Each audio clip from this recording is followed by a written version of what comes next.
Paramashivoham. Om Nithyananda Paramashivoham. Om Nithyananda Paramashivoham. Om Nithyananda Paramashivoham. Om Nithyananda Paramashivoham. Om Nithyananda Paramashivoham. Om Nithyananda Paramashivoham.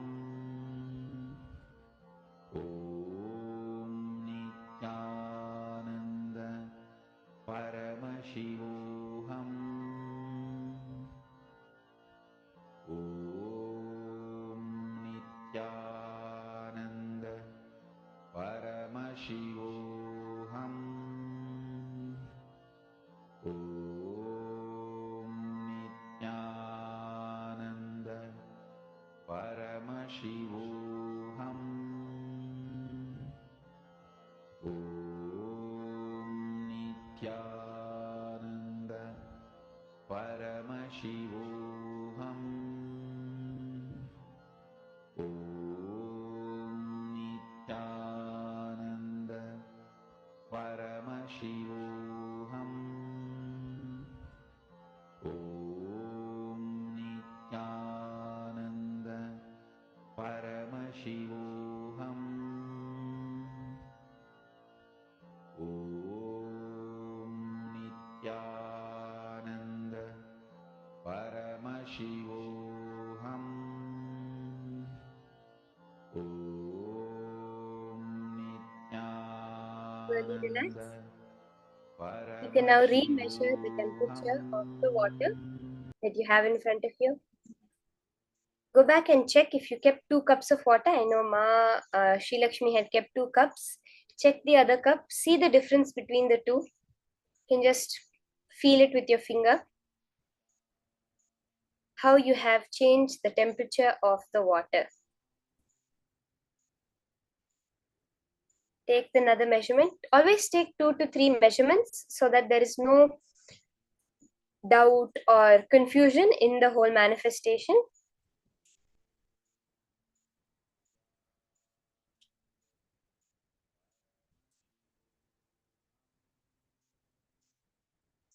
Let's take a few seconds, verify our manifestation. Post in the chat if you change the temperature. If the temperature change happened for you, immediately share.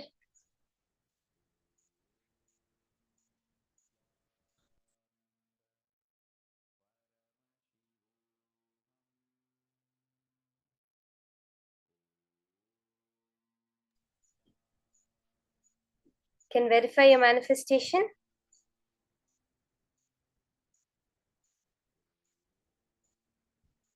Throughout the day today, we're going to be experiencing so many beautiful sessions, so many beautiful power manifestations. When you hold the cognition, see, it's the powerful cognition shift which makes power manifestation happen. Very clearly, Swamiji has given us the signs. When you have a shift in your brain, when you have that powerful cognition clicking with you, see, throughout the day, when you're listening to a certain session, so we have after every session the internalization process, and then we have the power manifestation. Now, when you're doing the internalization, whatever clicks with you, that minute you feel, yes, this is so true. Then when you sit for the power manifestation, let that psychological revolution, as Swamiji calls it, that has happened in you, become permanent in your brain. That is the initiation we have from Swamiji. So throughout the day, we first get our techniques. Then we have the psychological revolution. And then we get the initiation from Swamiji where it becomes permanent within us. So the whole day when you're doing work towards that psychological revolution, constantly having the powerful cognitions clicking with you. Yes, yes, yes, I'm able to see this in my life. It's exactly like that. there, catch those points in your life and the manifestation will just flow. Now, in this next session, we're going to have a very beautiful understanding of why do we sometimes suffer in life without any reason. That is what Swamiji says is soft suffering, which you have gotten as a boon from Paramashiva so that you don't forget your life's purpose. Let's now hear about soft suffering is a boon from Swamiji himself. Listen intensely.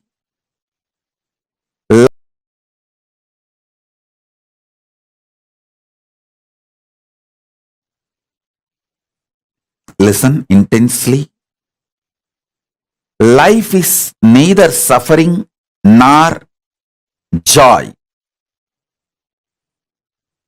Life is neither pain nor pleasure. Life has to be triggered inside you from the great cosmic truths of the parallel universe. That's all.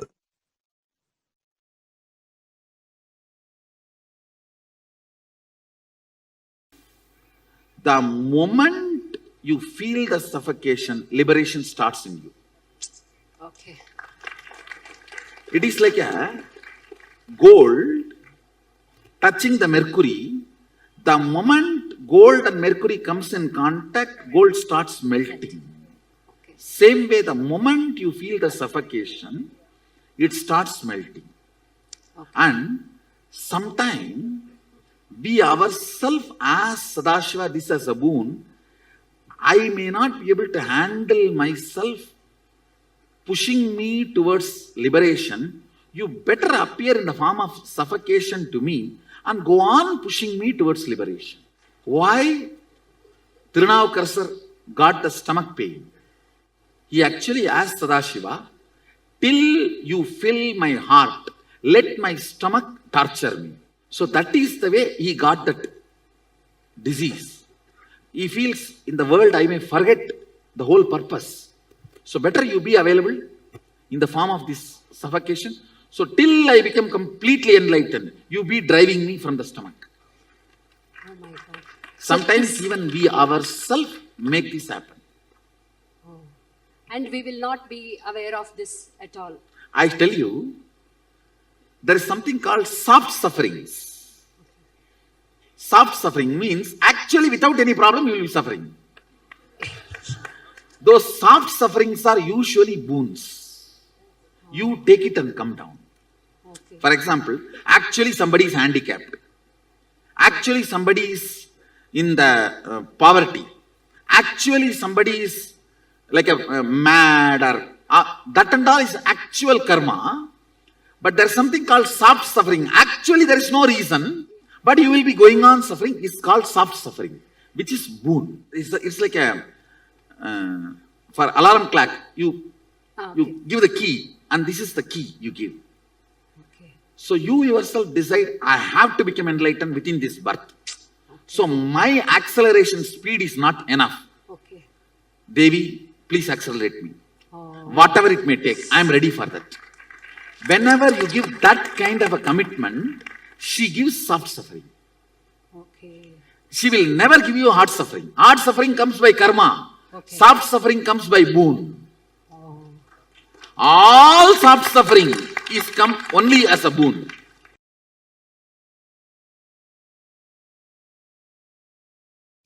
If I have the body which gets tired, then I know the signs to get out of tiredness. Understand? What do you mean by saying your body gets tired? Then you know there is a space where you are not tired. When you know there is a space where you are not tired, you know now there is a space where you are not tired and where you are tired. Now, it's only a simple science we need to manifest, where we are not tired. You may just have to find out the basic secrets.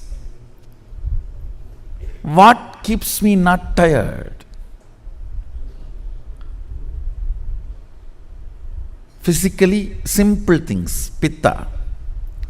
I tell you, almost 99% of your tiredness, boredom, depression, all are physical problems, not mental. Actually, if you are depressed, the best way to get out of depression is tell 2-3 people to torture you. No, really. When you have a real problem, you will not create this soft suffering. You just need a strong 2-3 people to torture you. Then the whole problem is solved. Because there is no suffering from outside, you just go on, torture yourself. Soft suffering is luxurious suffering. It is like the fellows who don't do hard work. The fellows who don't walk to go and buy vegetables in their real life, try to run on the cycle which does not move from one place. Soft suffering is the luxurious replacement of the real suffering. When you do not have the real one and you want to have that pavam feeling, enjoying pavam feeling is pavi. Who is papi? Who enjoys the pavam feeling, who cherishes the victimhood, is sinner.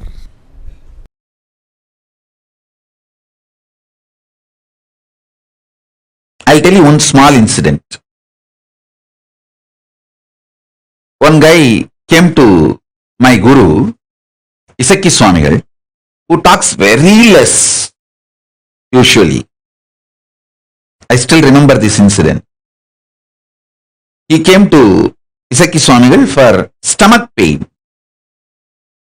some constipation or some stomach pain. And he was complaining because of that stomach pain.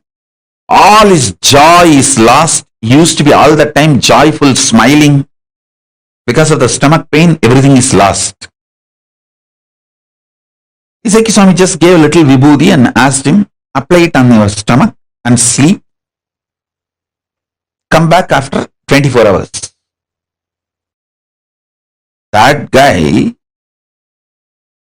was filled with doubt and frustration, saying, oh, I am suffering with this stomach pain for last 80 years and you are giving me little vibhuti and asking me to apply it on the stomach, not even giving something for me to take inside as the medicine.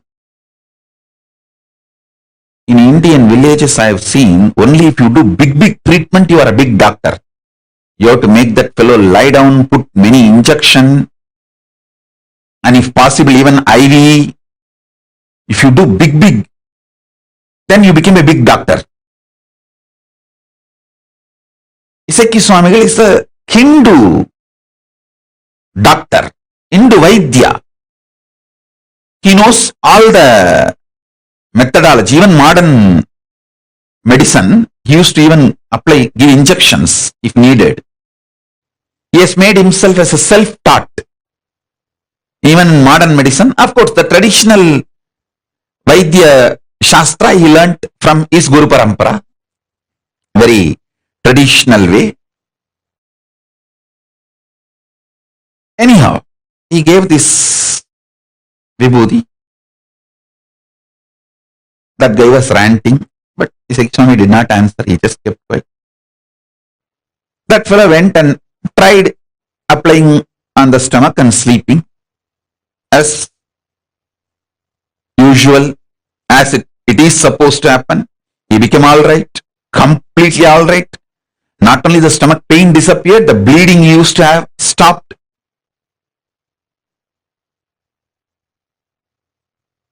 He ran and came back. He said, I'm completely alright.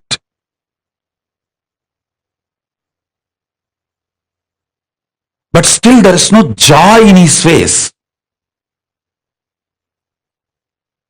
Bhagavan asked, Sekhi Swami asked, Ippa sandosham dana?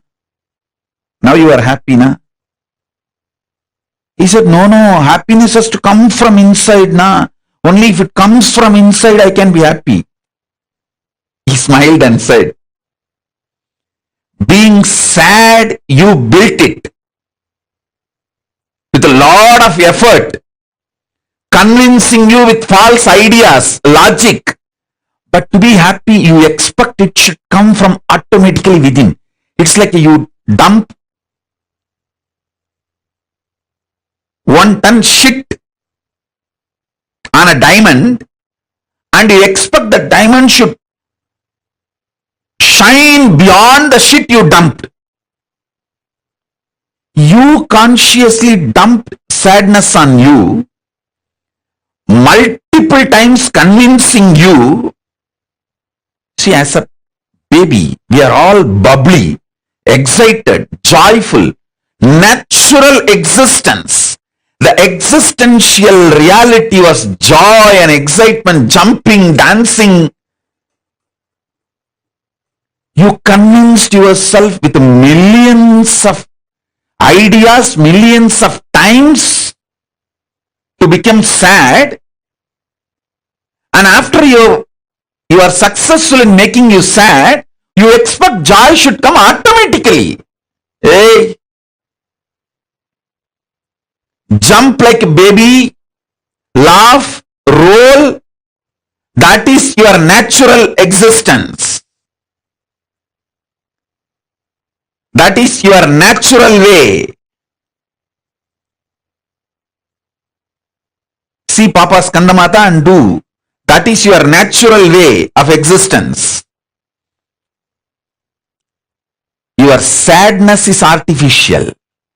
But your mind is so cunning, it makes you believe your happiness should be natural.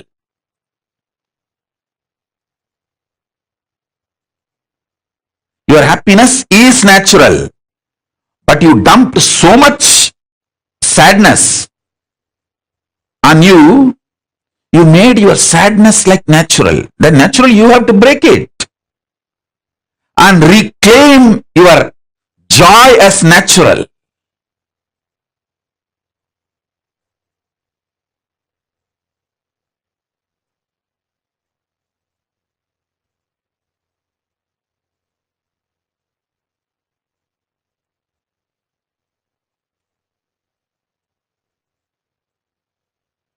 So understand first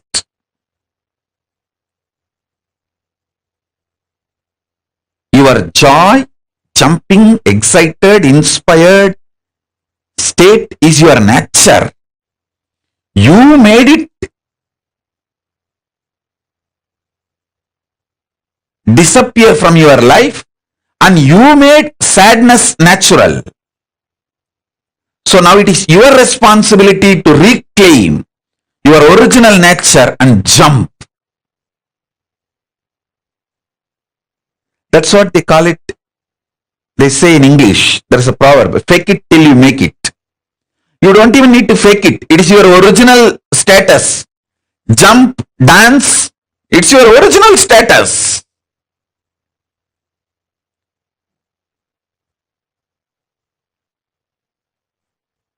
Be blissful, it's your original status. You just need to reclaim.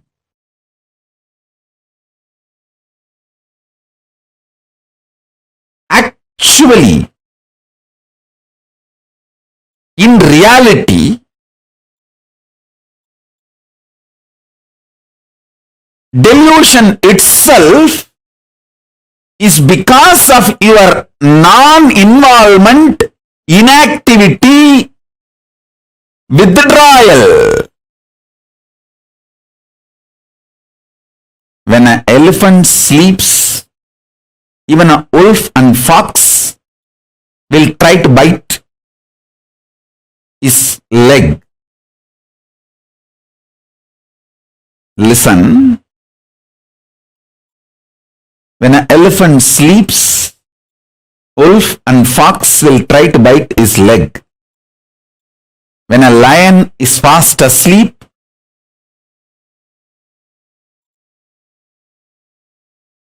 even wolves and foxes will try to eat the meat.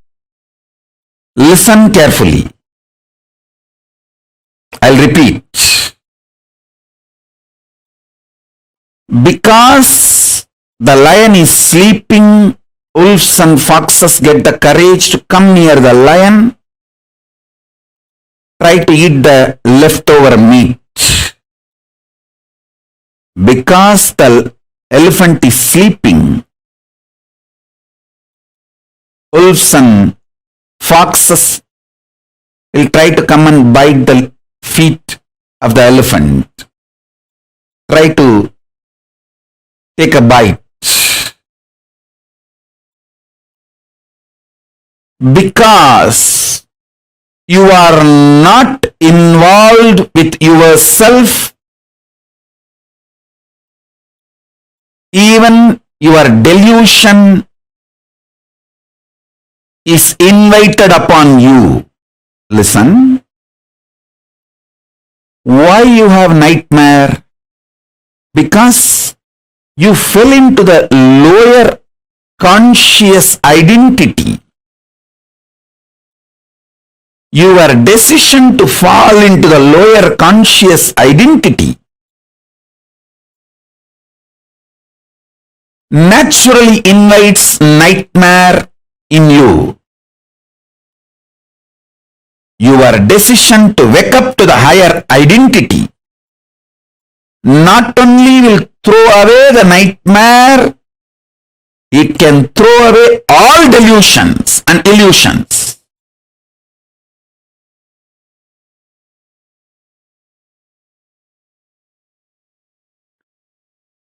You get multiple types of emotions, almost all emotions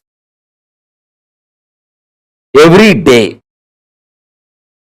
Sometimes lust, sometimes greed, sometimes fear, sometimes the multiple versions of fear, sometimes worry, sometimes love, sometimes attention giving, sometimes attention asking, sometimes jealousy, sometimes comparison.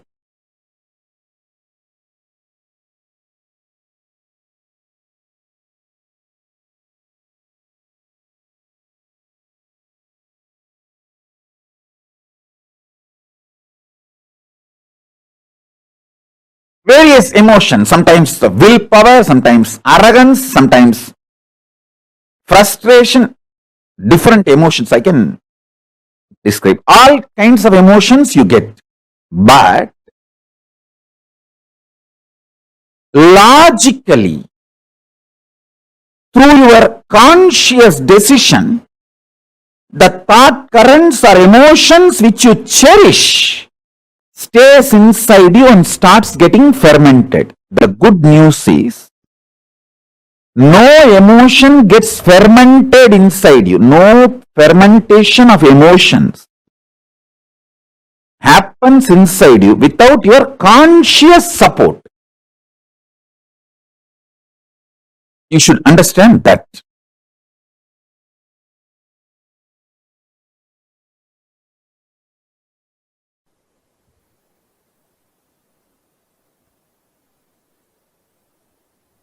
Due to the unconscious lifestyle, you collect many addictive patterns and empower them with your parasites. And those parasites nicely getting empowered, sitting inside you, literally not just rule your life, ruin your life. Haritaki is the most beautiful way to get rid of.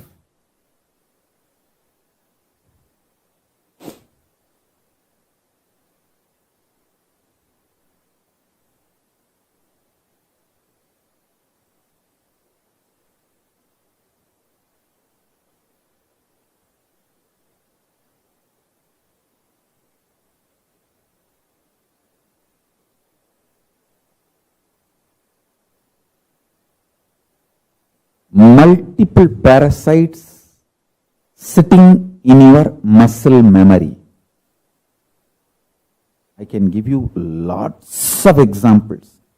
If you are married, you know backseat driving. How your spouse sits in the back seat and drives you.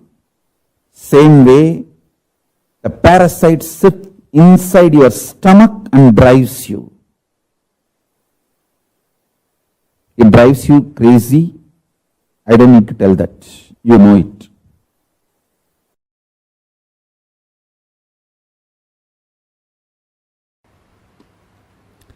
You are not negligible part of the existence. When you consider you are a negligible part of the existence, or you are an accident, or you are cursed, these are the multiple identities you try to associate due to the frustration and low self-identity. You give life to that identity. Because you give life to it, that becomes reality. Listen. The good news I have is, unconsciously, if you cherish even 10,000 years, you are a cursed being. Consciously, if you declare even once, you are a blessed being. The conscious declaration overpowers 10,000 unconscious cherished thought current, because even if 10,000 years a room is in darkness, one matchstick is enough to light it in 1 second. Listen. All powerlessness, all fear related thought currents, and all low self inner image you are cherishing, which puts you in powerless, is not clutched to consciousness. You need to understand that.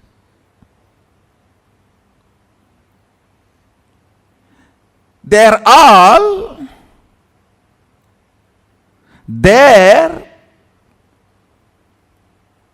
indirectly receiving or sucking the energy from consciousness, but they are not supported by consciousness. That is why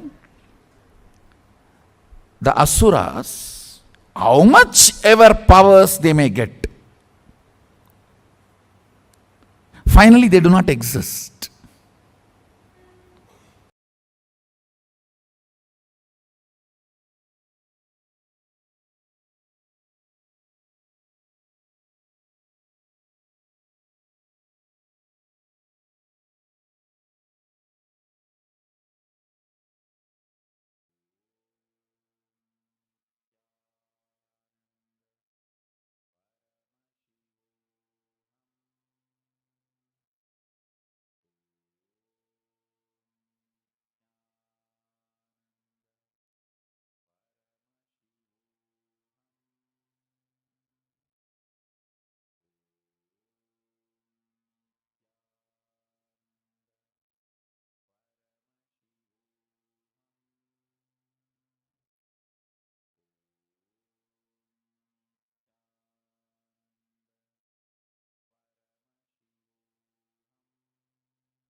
of suffering.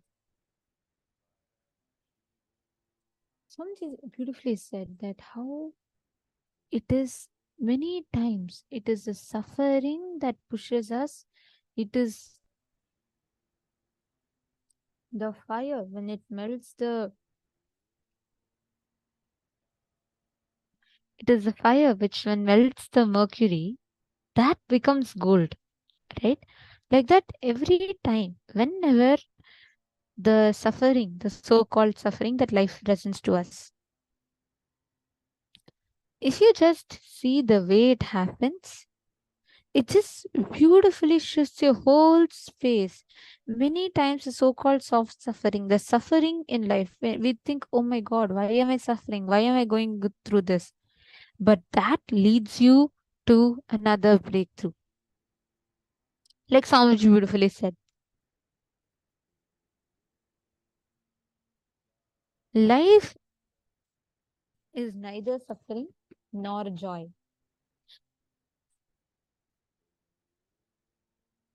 Life is neither pain nor pleasure. Swamiji tells beautifully when Swamiji was hardly able to walk along with Swamiji's mother, Swamiji's guru, Mataji Vibhudananda Puri, Swamiji says in his own words, I did the fire walking in the Draupadi Amman temple in Tiruvannamalai. And by the time I was 7 or 8, I have done this spear piercing in my tongue.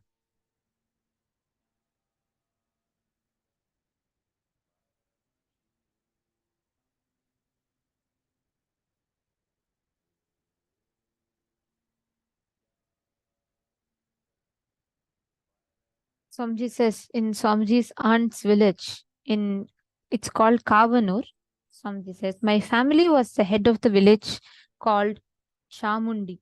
And my father's sister was married to a family who were the head of the village called Kovanur.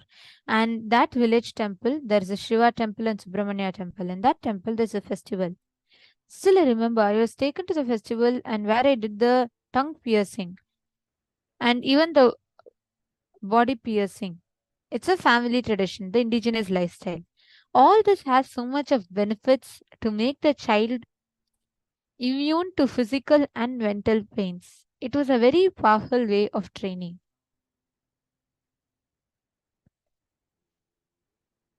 Everyone has his or her own set of worries. Swamiji says many times one person's pain is another person's dream. One person's dream is another person's pain.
Swamiji says beautifully that the Vedanta explains this with the analogy of a stone and a mud. A mud is very hard when compared to cotton, but it is very soft when compared to a stone. This is to show that a thing may be bad as compared with better things, but is good when compared with inferior things, and vice versa.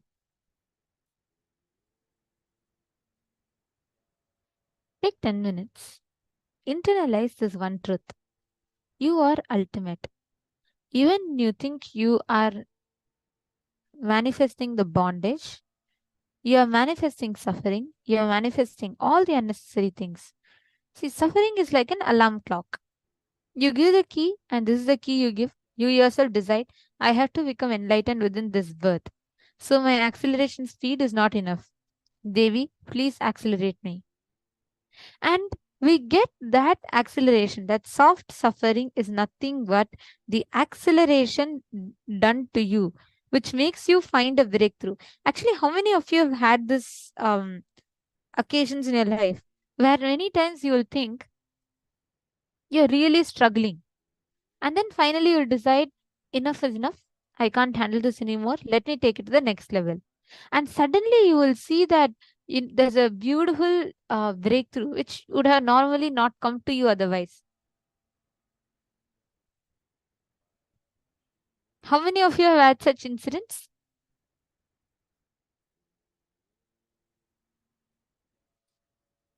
How many of you have experienced this in your life?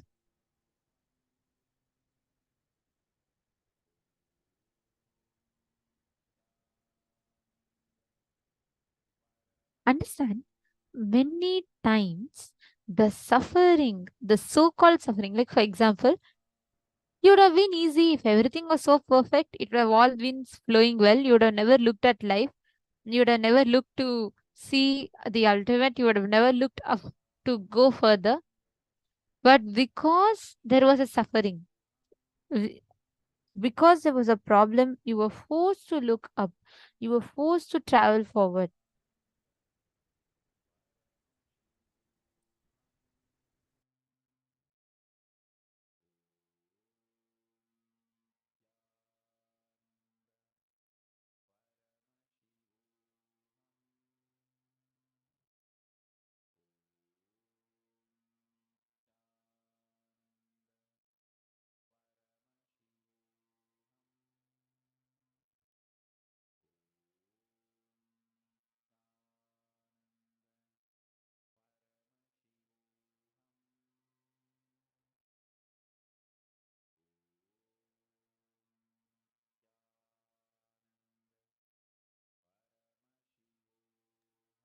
Look into the four aspects of your life: career, relationships, health, and wealth. See where all you have created this kind of suffering, like soft suffering, and where all you have seen this decision of yours and reflecting those suffering in your life. Take a few minutes and pen down in each of these aspects.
many of us understood this? If you all have any questions, feel free to ask.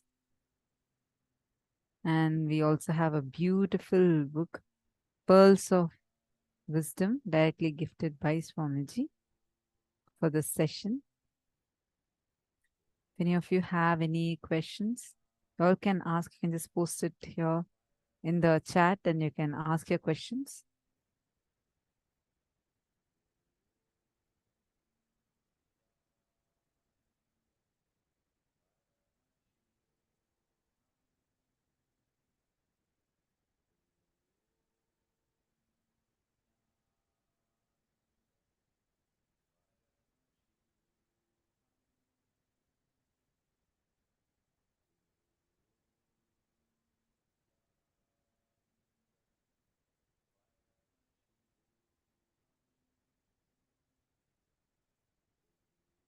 Whatever questions or doubts that you have, if you are the male team, like whoever is there in the male bodies room, you all can post your questions in the Facebook group.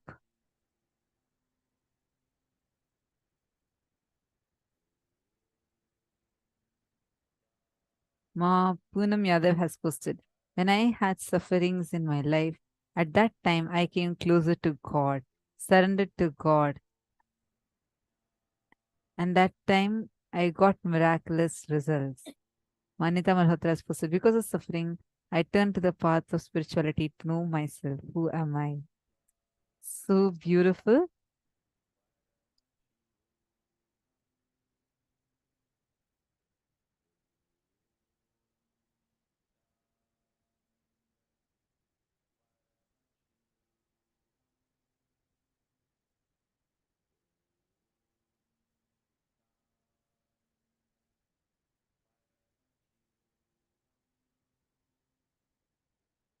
Ma Geeta Devi has posted, Ma, does our eating habits affect our power manifestation? Well, because see, what you are putting inside of you, inside of your body, it does affect you. Like, for example, let's say that you just had a heavy meal, and especially you're having something with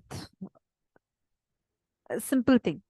You had nice onion uttapam, the thick onion dosa in restaurant, nicely had it, and then you came and you had it in the night uh, and enjoyed your meal and slept. Next day morning, you are waking up to do the power manifestation.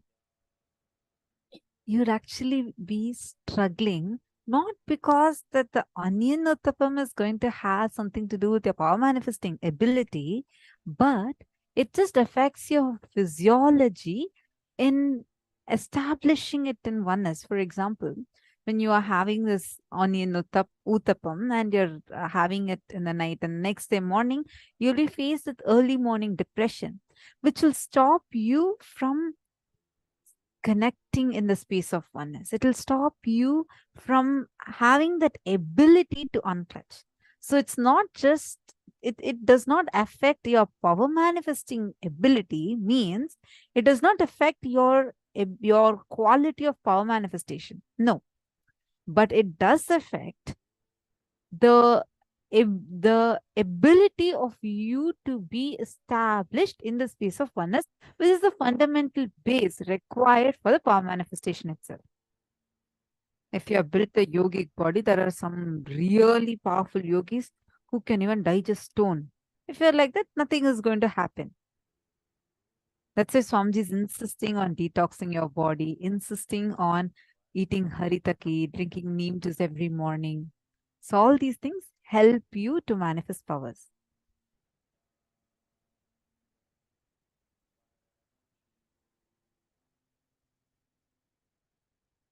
Devikarani has posted. Actually, because of problems, only I started seeking.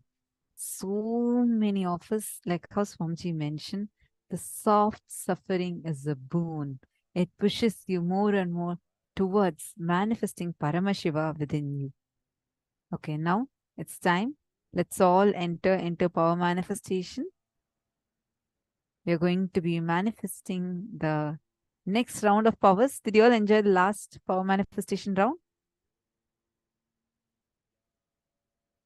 Great. Now we have Ma Shamba who will be taking us to the next round of power manifestation.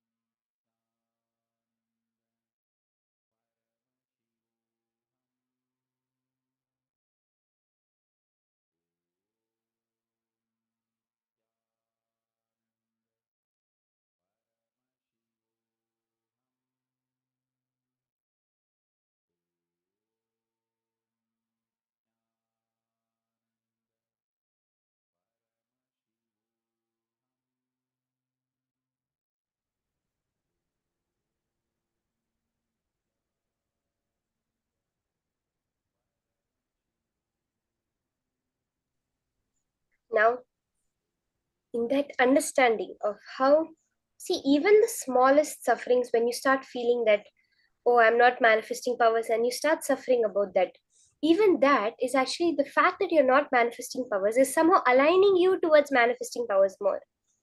Because Swamiji has given us a very beautiful science. He says the solution for not manifesting powers is to do more power manifestation. Remember that, and whenever you feel like, oh, powers are not manifesting for me, all this is not working out for me, do more of it. Go deeper into it, and Swamiji will definitely open it up to you. So, are we ready for this next round of power manifestation? Let's sit straight. We'll continue the power of changing the temperature. You can even keep solids. See, if you have like some a box or anything that you would like to change the temperature of, measure the temperature in the beginning. Take a beginning measurement, a start measurement of any object. Do it 2 to 3 times. Take 2 to 3 measurements so that you can actually get the perfect average.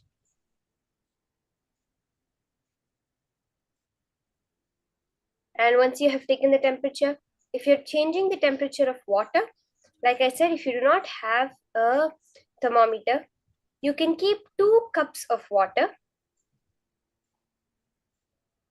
one which you'll be manifesting with and one more which you'll keep as a control. So you keep 2 of the cups, keep one aside and keep one in front of you.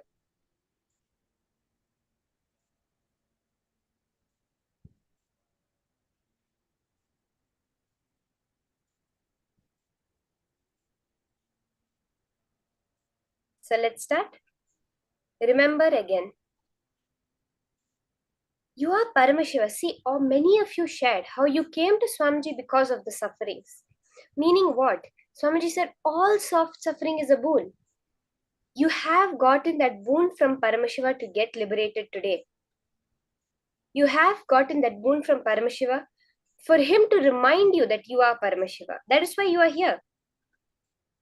All of you, especially those that said that you have come to Swamiji, you started seeking in life, you had a 360-degree turn in life because of some hit, some suffering from life. As Swamiji says, whenever you start to go away from your life's purpose, when you start to move away from Paramashiva, life gives you mild shocks in the forms of changes to remind you that this is impermanent, this is not the truth. Paramashiva is the only truth. When we understand this, then no external happening can influence the ups and downs in us.